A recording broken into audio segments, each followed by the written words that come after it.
오늘 설교 제목이 뭡니까? 따라합시다. 기쁨을 주는 삶. 여러분, 예수님의 부활 승천 이후에 사도들은요 180도로 달라졌어요. 예수님이 부활 승천하시고 나서 이 사도들, 예수님의 12명의 그 디사이플스, 11명의 디사이플스가 성령을 받자 그들은 어퍼슬십을 가진 사도라고 명명하기 시작했습니다. 그래서 전 인류의 어퍼슬십을 가진 자들은 12명밖에, 직계 제자들, 이제 마띠아 포함해서 12명이죠. 어쨌든 이 사도들이요 부활 이전에는 엉망이었는데 부활 승천 이후에 이들이 180도로 달라졌단 말이에요. 그리고 그들을 달라지게 만든 건 뭡니까? 100% Holy Spirit, 성령이라는 거죠. 오순절날 성령이 임하고 그들이 그 충만을 받자 그들의 인간적인 이성과 상식, 지식과 유대의 전통, 그들의 익스피리언스, 경험과 학습들, 그 모든 것들, 그들의 모든 인간적인 영역들이요 오순절날 성령을 받자마자 다 무너져 버린 거예요. 즉 과거에 말씀을 들어도 그들은 의심했고 믿지 못했고, 옆 사람 보세요. 네 얘기하신다. 자, 말씀을 들어도 의심하고 믿지 못하고, 기적을 봐도 뭔가 트릭이 있겠지, 그렇죠? 그리고 온갖 죄성으로 말미암는 인간의 지적인 오만으로 그들은 변하지 못했어요. 예수님의 말씀, 예수님을 계속해서 자기의 호도할 만한 뇌를 가지고 판단했단 말입니다. 교회 안에도 어디서 성경 공부 많이 하거나 뭐 이렇게 많이 배운 분들 중에 잘못된 분들의 특징이 뭐냐면, 목사님이 설교하실 때 말씀을 들으려고 해야 되는데 그것을 자기의 기준으로 가지고 판단하는 사람들이 있어요. 사도들이 그랬다라는 거죠. 율법을 기준으로, 유대의 전통을 기준으로 제자로서 예수를 따르면서도 그걸 못 버리는 거예요. 그게 안 버려지는 거예요. 딱 붙어 있어가지고. 어쨌든 그런 지적 오만으로 그들이 변화하지 못했는데, 성령이 임하자 그들의 존재는요, 성령이 임하자 그들은 존재하시는 하나님을 경험한 존재로 바뀐 거예요. 성령을 통해서 누구를 경험하냐면 유대의 늘 말씀으로만, 그래서 제사장들과 서기관들이 가지고 있던 그들의 하나님이 그들에게 실제로 경험되어지는 거예요. 그래서 그들이 이제 하나님을 경험한 존재가 된 거죠. 그리고 동시에 그동안 3년 동안 예수님께서 자기들에게 하셨던 모든 말씀들이 그들이 원래 갖고 있던 이성과 상식과 지식과 전통과 자기의 경험과 틀을 깨고 그들의 마음의 중심에 예수님께서 하셨던 말씀이 싹 자리 잡게 되는 거예요. 그리고 성령은 그 말씀을 중심으로 그들이 움직일 수 있도록 그들을 이끌기 시작했고, 그러다 보니까 그들은 이전과 다른 180도 완전하게 변화된 다른 존재의 사람들이 되었다라는 거예요. 어떻게 할 수 있습니까? 도망 다니던 놈들이 주님의 명령대로 이제 뭘 하기 시작해요? 복음을 전하기 시작하는 거예요. 그들이 온전히 성령과 함께 주님의 명령대로 복음을 전하자 어떤 일이 일어납니까? 예루살렘에 놀라운 부흥이 일어나요. 예루살렘, 예수를 잡아 죽이고 사탄이 승리한 것과 같은 도시. 대제사장들과 서기관들이 봐라, 우리가 이겼지, 자신의 힘을 과시하며 예수를 죽인 승리에 도취되어 있는 그 도시. 제자들은 뿔뿔이 흩어져서 어디가 있는지 보이지도 않고, 군인들은 돈을 받아먹고 그 돈을 통해서 거짓 뉴스, 온갖 유튜버를 통해서 거짓 뉴스를 뿜어대고 있는 그 도시, 사탄이 승리한 것과 같은 도시에서 갑자기 자신들이 죽인 그 예수의 제자들이 움직이기 시작하는데, 전에 보이던 그 제자들이 딱 보는데 전에 보이던 그 두려움은 보이지 않고, 전에 보이던 비겁함도 보이지 않고, 전에 보이던 그런 무능력함도 보이지 않는 이상한 존재들이 돼서, 아니 갑자기 얘네들이요 자신들의 왕국인 예루살렘을 휘젓고 다니기 시작하는데, 세상에 많은 백성들이 휘젓고 다니는 그 제자들, 그 사도들의 말에 동요하고 막 그들을 따르기 시작하는 거예요.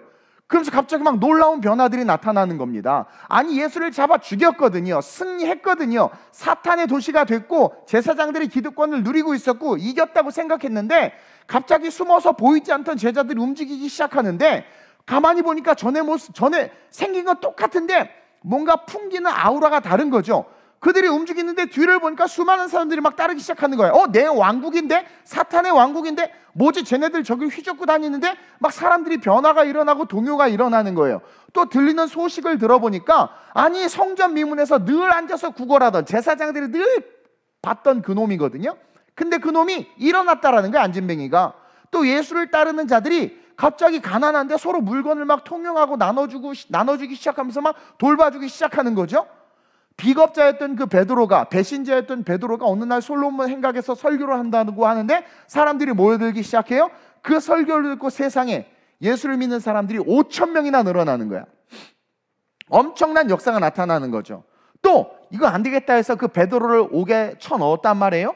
근데 계집 여종 앞에서 벌벌 떨던 베드로가 아니야. 딱 잡아서 옥에 쳐넣었는데 그냥 들어가는 거예요. 그리고 그 다음날 사내들린 공회에 딱 세웠단 말이에요. 재판에 딱 세웠단 말이에요. 근데 거기서 와서 담대하게 막 말하기 시작하는데 그 어리버리한 어부의 입에서 엄청난 반박할 수 없는, 세상이 반박할 수 없는 진리가 나오는 거죠. 그 말들이 쏟아져 나오는 거예요. 또 예전과는 다르게 예루살렘에 있는 초대교인들이 무슨 일만 있으면 옛날에는 막 도망가고 숨기 바빴는데 막 간절히 모여서 기도하기 시작하는 거예요. 이들이, 유대인들은 이기적인 삶입니다. 그 이기적인 삶에서 갑자기 이타적인 삶으로 이웃을 돌보기 시작하고 막 나누는 거예요. 사랑을 실천하는 거예요. 예루살렘의 사탄의 왕국 속에 또 다른 기류가 갑자기 막 흐르기 시작하는 거야. 또 사도들이 가는 곳곳마다 놀라운 기적들이 계속 나타나는 거죠. 한마디로 사탄의 도시에서 폭발적 성령의 역사와 능력, 부흥이 일어나기 시작하는 거예요. 그러니까 어떻게 됩니까? 그 초대 예루살렘 교회가 어떻게 해요? 7 집사를 세우고 교회의 조직을 만들고 시스템을 만들어서 운영해야 될 정도로 교회가 성장한 거예요. 엄청난 부흥이죠. 그러나 여러분 기억하세요? 그 사탄이 이긴 것 같은 예루살렘에서 지금 예수님이 이기죠. 제자들이 이기죠. 그래서 예루살렘 교회 엄청나게 성장했어요. 엄청난 부흥을 이루었어요. 시스템이 필요할 정도로. 근데요, 이 세상은 치열한 영적 전쟁터입니다. 이 사탄이, 이 마귀가 그런 부흥을 가만히 보고 있지 않는다라는 거죠. 우리 이거 기억해야 돼요. 그래서 결국 어떻게 합니까? 이 사탄이 자기가 잡아쓰는 위대한 일꾼 하나를 딱 택해. 예수님의 12 제자들을 능가할 일꾼 하나를 딱 택하는 게 그게 누구예요? 사울이야, 사울. 이 사울을 갑자기 딱 잡아쓰더니 지금 막 부흥이 일어났어요. 초대교회가 기립했단 말이에요. 근데 갑자기 안 되겠다 싶어서 사탄이 이 사울을 딱 잡아가지고 그 예루살렘에서 믿는 자들을 박해하기 시작하는 거예요. 여러분, 이 사울이요, 보통 사람이 아닙니다. 같은 유대인들이 앞에 딱 서 있어서 사울 앞에만 서면 벌벌벌 떨 정도로 스스로 율법적 의에 충만해가지고 눈빛만 봐도요, 막 그 율법과 그 의에 이 율법으로 말미암은 그 거룩함이 휩싸여서 앞에 딱 쓰면 어머 난 죄인 같아, 막 이럴 정도로 모든 유대인들이 벌벌 떨 정도로 대단한 율법적 의를 가지고 있었고, 그 자기의 삶을 다 바쳐서 기존 세력들조차도 두려워할 정도로 칼 같은 지성과 로마 자기의 신분과 가말리알 문화생의 학력과 율법 헬라어부터 3개 국어를 능통하게 할 수 있는 언어적 능력을 가지고 세상에 예수 믿는 자들을 잡아들이기 시작하는 거야. 그러니까 아무리 초대교회 성도여도 사울이 딱 나타나면 꼼짝을 못해, 얼어버리는 거야. 갖다 넣어. 근데 그거 어떻게 뭐 반박을 못해. 그래서 오늘 나오잖아요. 그가 교회를 잔멸할 때 3절, 교회를, 이 예루살렘 교회거든요. 그 교회를 잔멸한다고 하잖아요. 각 집에 들어가서 그냥 끌어다 그냥 옥에 넘기는 거야. 그냥 계속 감옥에 들어간 일들이 일어나는 거예요. 그리고 심지어 어떻게 됩니까? 스데반을 죽이는 일까지 일어나. 그러니까 막 부흥하던 초대교회 갑자기 공포에 사로잡히는 거예요. 그리고 다시 사탄이 이기는 것 같은 모습이 펼쳐지고 있는 거예요. 이게 지금 사도행전 1장부터 8장까지 읽으라고 그러면 안 읽을 것 같아서 제가 쭉 설명한 거예요. 이게 1장부터 8장까지에 일어난 일입니다. 그 8장 3절까지 오늘. 그러면서 여러분 첫째로 한번 읽어볼까요? 시작. 하나님의 부흥이 있을 때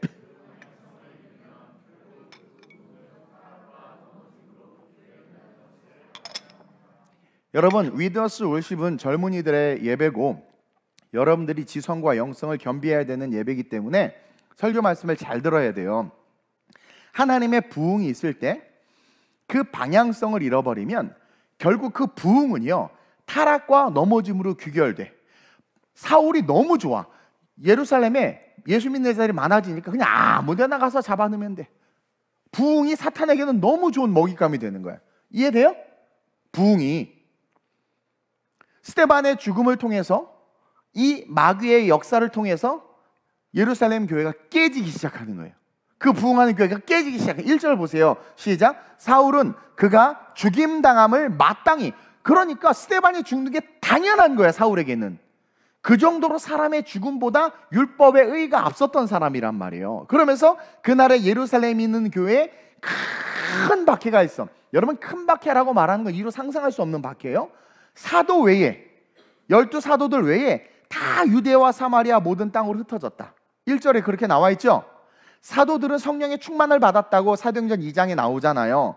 그러나 여기서 우리가 뭘 읽을 수 있냐면, 초대교회 모든 성도가 다 성령의 충만을 받고 있진 않았다. 만약에 그들 역시 성령의 충만을 받았다면 떠나지 않았을 텐데, 어쨌든 성령의 충만을 받은 사도들은 예루살렘에 남아 있었지만 그 외의 모든 성도들은 죽지 않으려고, 감옥에 끌려가지 않으려고, 전에는 감옥에 끌려가지 않으려고 했는데 이제는 죽지 않으려고로 바뀌었어. 두려움이 너무 커진 거죠. 그래서 어떻게 돼요? 예루살렘에서 유대와 사마리아로 흩어지기 시작하는 거예요. 여기서 우리는 초대교회 성도가 성령 충만을 다 받은 것이 아니라는 것을 통해서 살짝 위로를 얻으면서, 동시에 성령 충만을 받은 사도들은 뭡니까? 죽음을 두려워하지 않았다라는 거예요. 그러면서 이 성령 충만이 또 이런 차이가 있구나. 그러면서 성령 충만 받지 아니하면 우리는 결코 죽음이라는 문제 앞에서 승리하기가 쉽지 않다. 그리고 어떤 사람들은요, 이 사건을 통해서 설교를 합니다. 이것이 하나님의 계획이었다. 온 유대와 사마리아와 땅끝까지 흩어져서 복음을 증거하게 하기 위해서 하나님이 하신 계획이다 라고 말하는데 절대 아니죠. 오히려 이들이 방향성을 보세요. 왜 그러냐면, 이게 만약에 하나님의 계획이었다면, 여러분, 하나님이 자기의 계획 때문에 스데반을 죽여서 예루살렘 교회 성도를 흩어지게 했다? 여러분, 그거는 공의의 하나님의 원칙과 맞지 않아요. 아니라는 거예요. 오히려 잘 들으세요. 이들이 부흥을 통해서 방향성을 잃어버렸기 때문에 사탄의 공격을 받은 겁니다. 한국 교회가 가난한 시절 막 성장할 때는 누구도 교회를 공격하지 않았어요. 절을 다니시던 저희 할머니도 손주 새끼 교회 간다고 그러면 교회 좋은 데니까 보내라고 할 정도였단 말이에요. 그리고 가난한 많은 사람들이 교회를 통해서 복지적 혜택, 정부가 못 해준 혜택을 받았기 때문에 타 종교들은 그래도 다신론의 베이스를 갖고 있기 때문에 그 좋은 거 배운다고 보냈단 말이에요. 근데 한국 교회가 부흥하기 시작하면서 사람들이 갑자기 교회를 공격하고 욕하기 시작했단 말이에요. 영국 교회가 왜 타락했습니까? 왜 청교도들이 메이플라워를 타고 아메리카 대륙으로 갔어요? 그들이 부패했기 때문에. 그 부흥이 부패로 이어진 거예요. 다시 말하면 그 부흥을 통해서 그들이 방향성을 잃어버렸기 때문에 사탄의 공격을 받은 것이고, 그 공격을 받아 무너진 성도들은 성령의 충만함이 없다 보니까 어떻게 돼요? 흩어질 수밖에 없고, 하나님은 성령을 통해서 흩어진 그들에게 다시 하나님의 영광을 위한 삶을 살도록 뭐예요? 그들을 세워준 거예요. 즉 예루살렘 교회의 부흥은요, 마태복음 28장, 마가복음 16장, 누가복음 24장, 요한복음 21장에 간절히 예수님께서 언급하신 땅끝까지 복음을 전해라, 온 천하에 다니면서 만민에게 복음을 증거해라, 이 복음을 땅끝까지 증거해라, 그 간절하게 전하라고 말씀하신 그 말씀을 어떻게 해요? 외면한 거란 말입니다.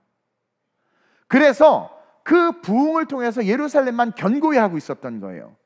그러니까 사탄이 공격했고 그 공격에 무너지면서 흩어졌는데, 흩어진 그들을 하나님께서 자신의 사명을 이루시고자, 자기의 그 영혼 구원의 그 사명을 이루시고자 어떻게 해요? 성령을 통해서 그들을 회복시켜 준 거예요. 이것을 다른 말로 말하면 뭐예요? 은혜다라고 말하는 거예요. 그리고 예루살렘 교회에 많은 이적과 기적들이 있었죠. 역시 사복음서의 마지막에 예수님께서 승천하시면서 간절히 말씀하신 땅끝까지로 복음을 증거하라 라는 그 소원을 이루게 하기 위해서 예루살렘 교회에 많은 이적과 기적들을 주신 것이고, 설교에 5,000명, 3,000명이 뒤집어지게 한 게 뭐예요? 그 많은 성도들을 모아서 어떻게 하라고 하신 거예요? 가까운 사마리아 땅, 유다 땅에 가서 복음을 전하라고, 그 많은 영혼들 흩어지게 하라고 모이게 한 건데, 이들은 어떻게 한 겁니까? 그 모인 사람들을 가지고 예루살렘 교회를 조직화시켜 버렸단 말이에요. 시스템을 만들고 많은 구제 사역들을 하면서 만족했던 거야. 어디서 배운 겁니까? 예루살렘 성전에서 대제사장들과 서기관들이 했던 모습이 투영된 거죠. 견고한 성을 만들고자 했던 거예요. 그러면서 만족했고 자기들의 의에 사로잡히기 시작한 거예요. 만약 이들이요 부흥하면서 처음부터 강력하게 흩어져서 선교했다면 마귀도 예루살렘 교회를 치지 못했을 거라는 거죠. 근데 이들이 인간의 아성을 쌓고 그 부흥, 선교, 헌금, 교회가 부자가 되고 물질이 많아지는 거. 여러분들 부자가 되잖아요. 성도들이 이상하게 가난한 성도들이 헌금을 더 잘하는 것 같아. 에이, 없는 거 그냥 주님께 드리고 말자, 이래서 그런가?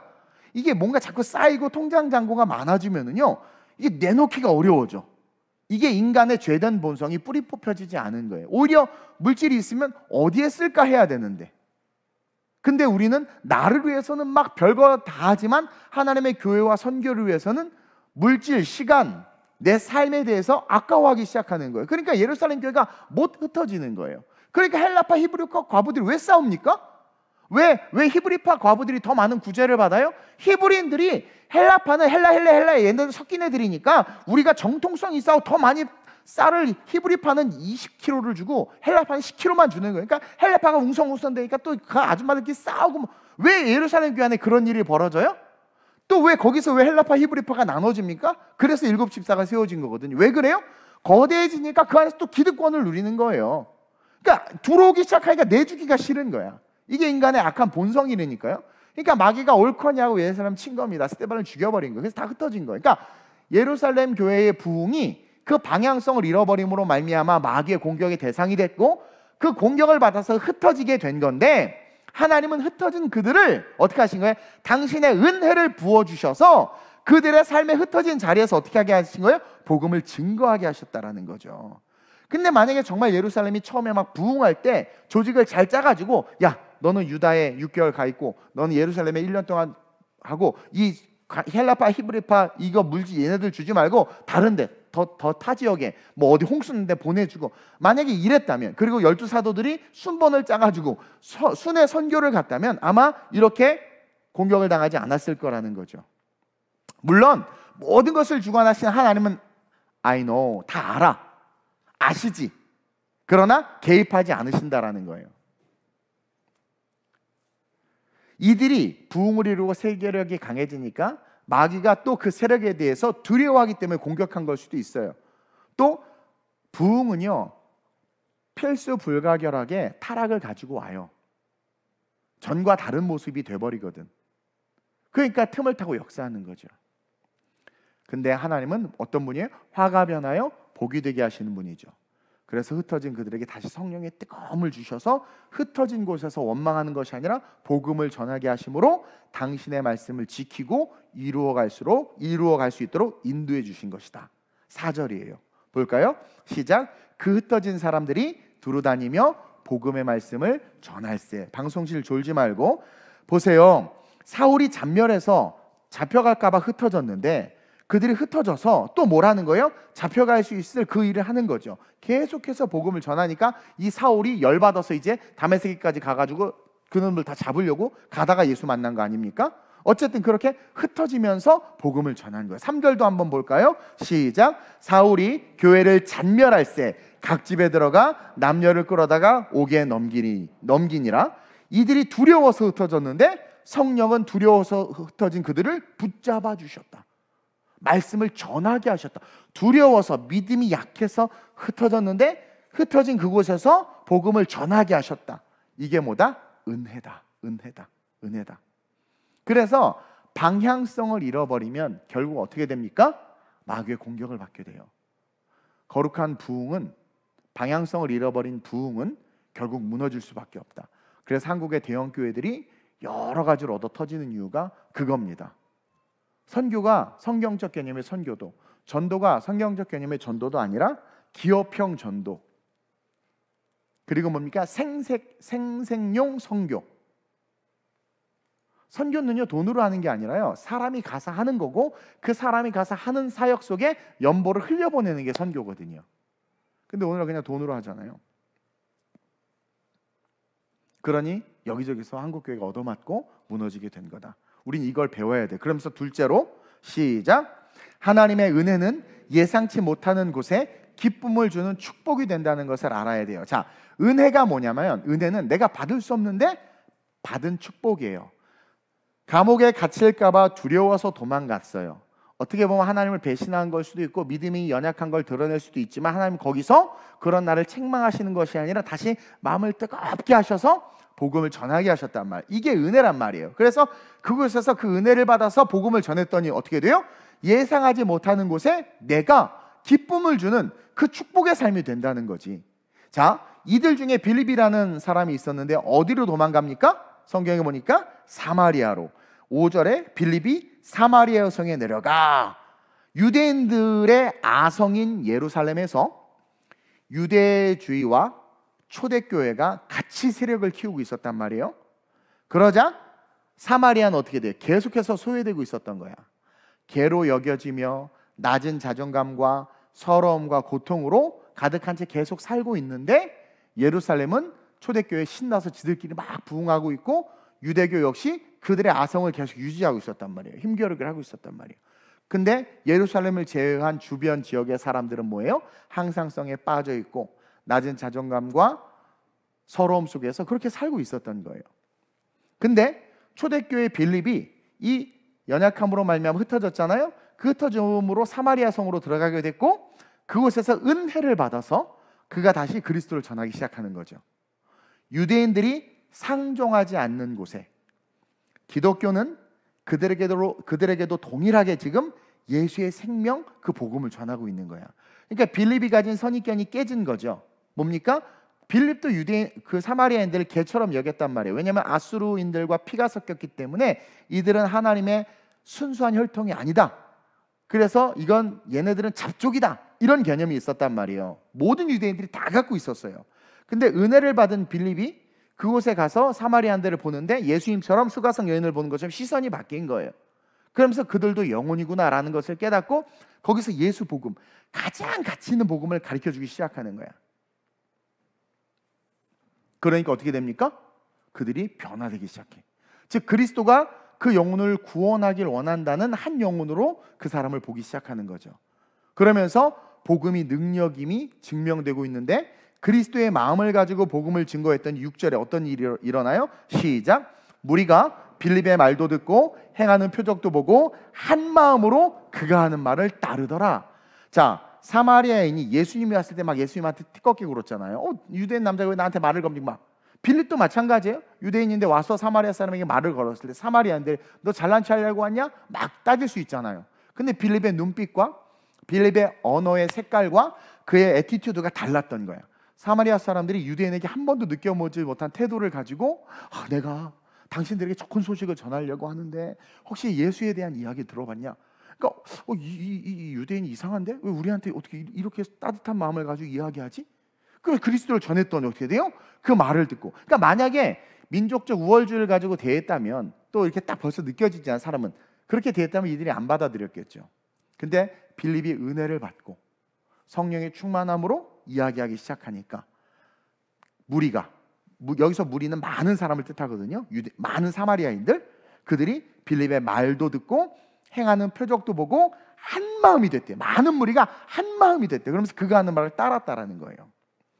어찌 보면 무서워서 도망간 빌립이었지만 그가 복음을 전하자 그의 어떠함과는 상관없이 그의 어떠함이 뭐예요? 지금 잡혀갈까 봐 두려워서 도망갔는데 그런 도망간 실패자가 그의 어떠함과는 상관없이 그냥 복음을 전하자. 그 복음 그 자체로 성령님은 역사하셔서 빌립의 어떠함과는 상관없이 복음 그 자체로 성령님은 역사하셔서 수많은 무리가 예수를 따르도록 지금 일하고 계신다라는 거죠. 필리핀에 선교 가면 예를 들어 우리 지수가 가서 막 기도해 주는데 병든 자가 나아요. 진짜 그래. 내 손은 금손이야. 그러는 게 아니라 내가 뭐간데. 그러니까 하나님 그렇게 쓰시는 거야. 복음이 능력이 있는 거지 그 사람이 능력이 있는 거 아니거든요. 그래서 그 복음은 그 순종을 통해서 복음을 흘려보낸 그 사람을 통해서 그곳에 큰 기쁨을 주는 게 복음이라는 거예요. 그러니까 마귀에게 져서 흩어졌지만 은혜를 받은 그들이 그곳에서 복음을 전하니까 그들이 어떤 거는 상관없이 그들이 큰 기쁨을 주는 자들이 됐다라는 거야. 그러면서 동시에 7절과 같이 그 사마리아 땅 평생 저주받은 자라 여겨지며 그 피가 섞였다는 이유로 낮은 자중함의 개처럼 여겨졌던 그들, 유대인들에 대한 엄청난 분노를 가진 그들이었는데, 마귀가 가지고 노는 장난감들이었는데, 그런 그들에게서 마귀가 떠나가고 귀신이 떠나가고 그들이 지금 그리스도인으로 거듭나고 있잖아요. 멋있지 않아요, 여러분? 여러분, 이 사마리아인이 그리스도인으로 거듭난다는 건 엄청나게 멋진 일입니다. 불가능에 가는 게 되는 거예요. 그러니까 우리는 뭘 기억해야 돼요?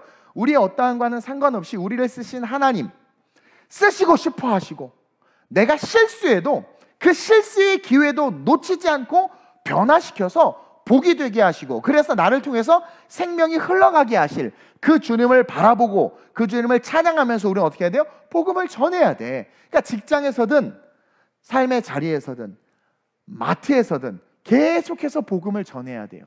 초창기 때 개척하면서 저랑 사모님은 맨날 이마트에서 토요일마다 장 봐서 사모님이 전성도들 요리 준비했단 말이에요. 이렇게. 그럼 우리가 토요일마다 가면 맨날 장을 이만큼씩 보니까 항상 그 저녁에 알바하는 아주머니가 우리를 알아. 보면 저 두 사람 맨날 초췌해가지고 맨날 장 보고, 이제 느낌이 오죠. 그러면서 친밀감이 오고, 이 우리들의 모습에 뭘 받는지 모르겠는데 먼저 말 걸고 다가오더라고. 그렇게 복음을 전하는 거죠. 저와 여러분들의 삶에 그게 있어야 된다라는 거예요. 아 근데요, 제가 전에 사장님한테 구라쳐서 걸려가지고요, 안 잘린 것만도 다행인데, 그래, 너의 그런 어떠한 거는 상관없이 네가 말씀 속에 예배 속에 어느 날 은혜를 받았으면 그 은혜 받은 날은 무조건 전도해야 되는 거야. 그러니까 은혜 받은 상태에서 전도해야지, 냉랭한 상태에서 전도하면 있는 성도도 나가요. 그러니까 은혜를 받은 날은 꼭 삶의 자리에 가서 나의 어떤 거는 상관없이 복음을 전하는 거야. 이번 주 주일날 우리 교회 같이 가서 예배 좀 드리자. 미쳤어, 왜요? 아니 갑자기 감동이 와서. 그러면요, 사람은 영적인 존재라 그런 말하면 이상하게 끌려. 가야 되는 거 아닌가? 정말 하나님 계시면 날 부르시는 건가? 막 이런다니까요. 그러니까 너무 팩트를 얘기하지 말고 약간 두리뭉실하게, 주님이 당신을 부르시는 것 같아요. 성경에 써있어, 우리를 부르시잖아. 그러니까 부르시는 것 같다. 왠지 이번 주일이 당신을 부르시는 날 같다. 왜? 지금이 은혜 받을 만, 지금이 구원하느라고 말하잖아. 거짓말이 아니야. 그걸 우리는 조금 이렇게 이쁘게 말하는 거지. 그럼 신기하게 사람들은요 거기에 흔들린다니까. 그러면서 막 와. 그래서 이제 전도 시즌 동안은 제가 설교를 좀 짧게 할 거예요. 왜냐면 얘기를 들어서 전도를 했더니 너무 길어서 힘들어서 다른 교회 알아봐야 되겠다는 말을 들어서 이제 중립을 이건 전도적 목적 때문에 그런 거예요. 여러분들 이번 주 부활주일날 짧게 했죠. 올라간 거 봤죠? 40분이야. 40분, 42분밖에 안 했어. 세상에, 나 때문에 늦게 끝난 거 아니에요. 그날은 성가대와 청년부와 중고등부는 괜찮아. 중고등부는 성찬 때문에 그렇게 된 거야. 어쨌든 중요한 건 은혜를 받았으면 우리는 어떻게 돼요? 그 기회를 놓치지 않고 복음을 전해야 되고, 설사 내가 실수했어도, 설사 내가 미스테이크에서 상대에게 이렇게 안 좋은 선입견이 있어도 은혜가 있는 날은 어떻게 돼요? 복음을 전해야 돼. 그럴 때 하나님은 그런 나를 통해서 그 자리에 기쁨을 주시는 분이다. 그러니까 내가 복음을 전해서 그 상대만 기분 나쁘고 그게 아니라 기쁨을 주신다는 걸 믿어야 돼. 나를 통해서. 아, 우리 주님 너무 멋진 분이에요. 그래서 마지막으로 시작. 우리의 존재는 우리의 상태의 어떠함과는 상관없이 본질적 존재는 큰 성에 기쁨을 주는 존재라는 거예요. 큰 성에. 즉 우리는 민족, 에소닉을 떠나 어떤 종족을 떠나 민족, 그 다음 네이션, 국가, 열방에 기쁨을 줄 수 있는 존재. 지금 빌립 한 사람이 사마리아 성 전체에 기쁨을 주잖아요. 여러분들이 가는 곳에 여러분들은 큰 기쁨을 주는 존재예요. 따라 그 큰 기쁨을 주는 존재가 돼야 돼. 그리고 큰 기쁨은 뭡니까? 예수 그리스도라는 거죠. 그 복음을 전해야 돼요. 이 사마리아인들이 자기를 개처럼 여긴 유대인이 전하는 복음을 듣고 유대인인 걸 안 보게 되고 그를 따를 수 있었던 것은 뭡니까? 복음이 가진 능력이란 말입니다. 따라서 우리 어떤 거는 상관없이 복음의 능력 그 자체를 믿고 전하는 거죠. 그럼 여러분들은 그 지역에, 그 마트에, 그 아줌마의 집에, 삶에, 그 친구들의 영역에 어떻게 돼요? 큰 기쁨을 주는 존재가 되는 거야. 우리 중고등부 아이들이 기도 모임을 하는데 우리 예원이가 자기는 나만 안 한 줄 알고 막 급하게 했다고 그랬잖아요. 모였잖아. 근데 나중에는 애들이 고백을 하는 거죠. 너무 좋고 나도 하고 싶다. 큰 기쁨을 준 거야, 아이들에게. 선생님조차도 기도해달라고 기도 부탁을 할 정도로. 그러니까 복음을 가지고 믿음으로 외치면 이를 이루시는 분은 우리 주님이시라니까요. 근데 우리가 의심한단 말이에요. 성령 받기 전에 사도들처럼, 제자들처럼 의심하니까 말씀이 안 들어오니까 에이 웃까 그래 복음 전하래 하고 자기는 안 전해. 그러니까 아무 일도 안 일어나는 거죠. 기쁨을 주는 게 아니라 뭐예요? 아유 교인들이 왜 저 모양이야. 그러면서 어찌 보면 우리의 성장이나 부흥이 결국은 마귀에게 파멸의 도구가 되는 그 일들 우리 스스로가 만들고 있다라는 거예요. 그래서 우리의 본질적 존재는 큰 성에 기쁨을 주는 존재다. 많이 알고 많이 배웠으면 여러분은 연약한 자들을 세워줌으로 그들에게 기쁨을 주는 거예요. 알지만 가만히 있고, 알지만 가만히 있고, 가만히 있고, 능력이 많고 물질이 많으면 더 낮아져서 흘려보내서 섬김으로 연약한 곳에 하나님의 영광을 드러내는 통로가 돼서 큰 기쁨을 주고, 좋은 일이 있든 나쁜 일이 있든 하나님이 나를 통해 큰 기쁨을 주기를 원하신다는 오늘 이 말씀을 믿기 때문에 항상 always 기쁨과 기대의 얼굴과 소망을 가지고 꿈을 가지고 사람들을 세워가는 그런 저와 여러분들이 돼야 돼요. 왜냐하면 하나님은요 지금도 내일도 영원도 나와 함께 하시기 때문에, 나와 함께 하시는 하나님이 나를 통해서 우리의 입에 복음이 나가기를 원하고, 일단 복음이 나가면 하나님은 우리가 그 복음을 외침으로 말미암아 그 성에 큰 기쁨을 주실 수 있는 분이시기 때문에 나는 할 수 없지만 하나님은 하실 수 있는 거예요. 그래서 우리가 대적기도도 신유기도도 나사렛 예수의 이름으로 명하노니 질병은 치유될지어다. 나는 못하지만 내 입에 선포로 나아가는 그 선포를 통해서 하나님이 일하시는 거잖아요. 그러니까 하나님은 중요한 건 내가 외치길 원해. 듣지 못했는데 어찌 믿으리요? 전파하는 자가 없는데 어찌 들으리요? 듣지 못했는데 어찌 믿으리요? 그러니까 중요한 건 뭐예요? 말해야 된다는 거예요. 그래서 땅끝까지 이르러 복음을 증언하라고, 증거하라고 하잖아요. 이제 우리는 흩어진 이유가 연약함 때문이었지만, 여러분 하나님이 땅끝까지 복음을 전하게 하시려고 스데반을 죽인 거 아닙니다. 왜냐하면 땅끝까지 복음을 증거하라는 건 하나님의 명령이기 때문에 우리가 순종해야 되는 건데 순종을 안 한 거예요. 아성을 쌓은 거란 말입니다. 그러니까 마귀가 공격한 거거든요. 근데 흩어졌는데 하나님 그 화를 어떻게 해요? 변하여 복이 되게 하셨죠. 흩어진 그들은 그 자체가 연약했지만 성령이 그들을 만지셔서 복음을 증거하게 하니까 그들이 어떠한 거와는 상관없이 큰 기쁨을 얻었던 것처럼, 특별히 사마리아 성의 수많은 사람들이 예수를 믿게 된 건 엄청난 축복이잖아요. 그리고 우리가 오늘 예수를 믿고 있는 것도 그와 같은 것 때문이거든요. 그러니까 내가 연약해서 넘어지고 쓰러지고, 또 내가 저 높은 곳에서 한직으로 밀려나고, 내가 출장을 가고 어디를 가든 상관없이 그곳에서 나의 어떠한 때문이 아니라 나의 본질이 뭐예요? 큰 기쁨을 주는 존재다. 그것은 내가 복음을 선포할 때 나타난 하나님의 능력이고 축복이다 라는 것을 믿고 어느 곳에서든지 복음을 위해서 통로로 쓰임받는 그런 저와 여러분들이 돼야 된다는 거예요. 삶의 자리에서 우리는 복음의 통로요, 전도의 통로요, 선교의 통로로 기쁨을 주는 삶을 사는 자들이 돼야 돼. 이번에 중국에 우리 충만이랑 같이 가요. 둘이 단둘이 2박 3일 거기서 정말 은혜를 사모하나 봐요. 그래서 자기네 청년들이 은혜 받기로 해서 찬양 인도자가 왔으면 해가지고 얘기를 했더니 우리 충만이가 회사에다 얘기해가지고 뭐 잘리네 안 잘리네 해가 어쨌든 가기로 했어요. 네. 자, 우리가 가는 이유가 뭐예요? 그들이 우리를 부른 이유가 뭐예요? 은혜를 받기 위한 거 아니에요? 우리 어떠한 건 상관없이 분명히 하나님께 쓰실 거라는 거죠. 그 믿음을 가지고 어떻게 해야 돼요? 저와 여러분들은 가서 외쳐야 되는 거예요. 쫄지 마세요. 내가 말한다고 뭐가 될까? 쫄지 마세요. 여러분들이 일단 순종해서 외치면 그때부터 그 외침은요, 외침이 아니라 능력이 되는 거예요. 왜? 하나님 우리가 그렇게 말하기, 아니 세상에 애기 처음 뭐 이렇게 막 말할 때 갑자기 아니야 그랬더니 엄마라고 그랬대. 그 엄마가 정신이 나가. 무슨 그 엄마야? 응앙 그런 건데. 근데 엄마라고 그랬더니 기뻐 날뛰고 남편한테 카톡 찍고 사진 찍고 난리 부르스를 쳐. 그게 뭐라고? 그 입술에서 나를 불러준 거야.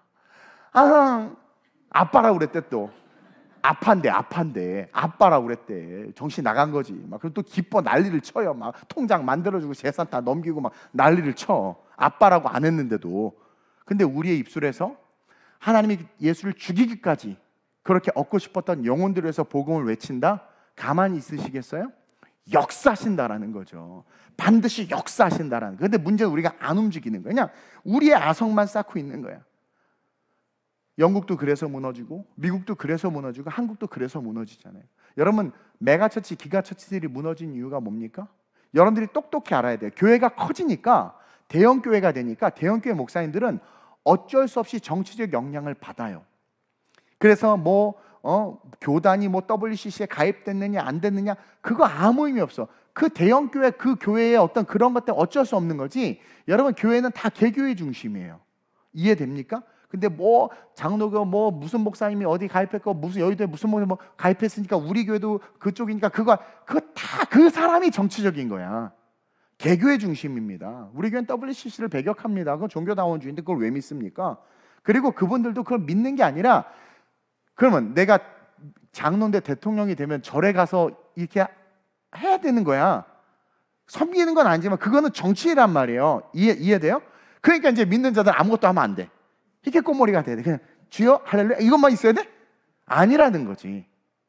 그래서 만약에 정치적 신념이 있으면 하나님 앞에 딱 그걸 붙잡고 신앙을 지키되, 누가 봐도 그 사람이 불교에 가도 저거는 이런 나라 국가 운영을 해서 어쩔 수 없이 간 거지, 저 사람은 다니엘처럼 문 열고 항상 하나님 앞에 기도하는 사람이야. 그럼 다니엘이 그 메대 3개국의 총리로 섬겼는데 다 나쁜 짓 했는데 신이었는데 신을 섬겼는데 다니엘 목 따야지 그럼. 근데 다니엘 욕한 사람 아무도 없잖아. 여러분들이 똑바로 배워야 된단 말이에요. 그것을 근데 그러면서 그렇게 말하는 사람들의 면면을 보면 자기 신앙 또 아름답느냐? 그건 퀘스천 마크지. 그러니까 이게 인간의 지성과 오만과 경험과 자기의 그 아성 속에서 나오는 의예요. 의. 그래서 마귀가 공격해서 무너지는 거예요. 근데 계속해서 흘려보내고 선교하고 전도하는 이런 교회, 마지막 때 진짜 하나님이 쓰시는 교회고, 그런 면에서 아름다운 우리 교회는 하나님께서 기뻐하시는 교회라고 저는 성경을 통해서 확신해요. 어쨌든 주신 사명에 계속해서 순종하고 있고 말씀하시는 것을 계속해서 어렵지만 쫓아가고 있으니까. 여러분, 이게 축복이에요. 여러분들도 그런 삶을 살아야 돼요. 그래서 우리 교회가 전도에 힘쓴다고 말하는 것은 그동안 마귀가 오염시켜 놓은 대형 교회가 되기 위한 세속적 전도가 아니란 말입니다. 지금 잃어버린 영혼들을 주께로 데리고 와야 돼요. 어떤 분은 그래요. 교회가 이렇게 많은데 왜 교회를 또 세워야 되느냐? 그 사람도 성경적이지 않은 거예요. 나는 라이프지에 있는 그 한인교회 목사님을 좋아하고 존경하는 이유가, 그분이 한인교회가 세워질 때 자기가 다 도와줬어. 자기 나와바리에 또 다른 한인교회가 세워지는데 그건 다 도와주셔서 세워주셨어. 얼마나 멋있어요. 그러면서 이메일 선교사님이 그러는 거예요, 저한테. 그분은요, 교회가 계속해서 세워져야 된다라는 마인드를 갖고 계신 분이라고.